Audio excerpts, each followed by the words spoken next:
वो as a Pakistani ही गए थे ना, वहाँ पाकिस्तानी पासपोर्ट पे ही गए थे नेपाल पे। नेपाल में गए और वहाँ उन्होंने पाकिस्तान को रिप्रेजेंट कर रहे थे और साथ में पता नहीं इनको क्या हुआ, इनके साथी ने नेपाल का फ्लैग उठाया, ठीक है, बहुत अच्छी बात है। उसके बाद इन्होंने भारत का जो है परचम लहराया और उसको काफ़ी देर तक ये इस तरह इन्होंने उठाए रखा।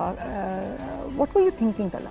काफी देर दिमाग में क्या चल रहा था? अच्छा, मैं सिनेरियो अगर थोड़ा सा डेवलप करें, इस सिनेरियो ये भी हो सकता है कि देखिए जब आप परफॉर्म कर रहे होते हैं, आपके फैंस होते हैं, आप फैंस की रिस्पेक्ट भी करते हैं। किसी ने आपको, यानी फॉर सेक ऑफ आर्गुमेंट की बात कर रहा हूं, किसी ने आपको झंडा थमा दिया, ठीक है, आपने रिफ्यूज नहीं किया, आपने ले लिया। आप बेहतर ये भी तरीका हो सकता था कि आप उसको लेके तय करके या जैसे भी हो किसी को देते स्टाफ में जो वहां पर होता है स्टेज पर, या फिर उसको वापस दे देते, तो ज़ाहिर झंडे की बेहतरामी भी ना होती और आप ये बताते कि भाई मैं पाकिस्तानी हूं और मेरा पॉइंट ऑफ व्यू ये है कि मैं पाकिस्तान का झंडा ही लहराऊंगा या पाकिस्तान के दोस्तों का झंडा।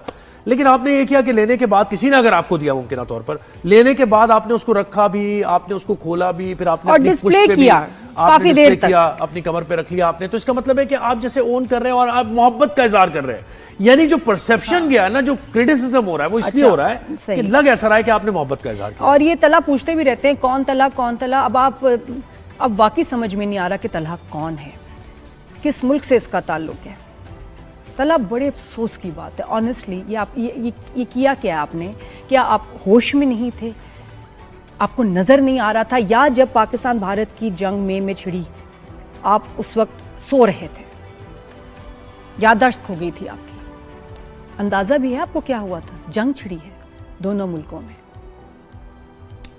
और जिस तरह की वो धमकियां देते हैं और जो वो चाहते हैं पाकिस्तान के लिए कि आपको, और वो जिस नेशन को मिटाना चाहते हैं उसमें आपके घर वाले भी हैं।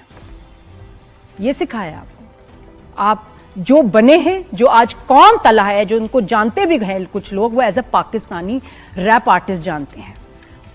अगर मकसद था कि और कुछ मिलियंस ऑफ क्या कहते हैं फैंस फॉलोअर्स आपने लेने हैं, तो ये जो थे ना मिलियंस खो गए, खत्म हो गए। नए फैंस के चक्कर में आपने पुराने जो अपने फैंस हैं उनको खो दिया और बहुत ही दुख हुआ आपकी इस हरकत पे। बड़ी बड़ी शर्मनाक बात है। And yes, you are answerable. आपके फैंस जो हैं चाहते हैं कि आपके ऊपर इन्वेस्टिगेशन होनी चाहिए, बैन लगना चाहिए, बायकॉट करना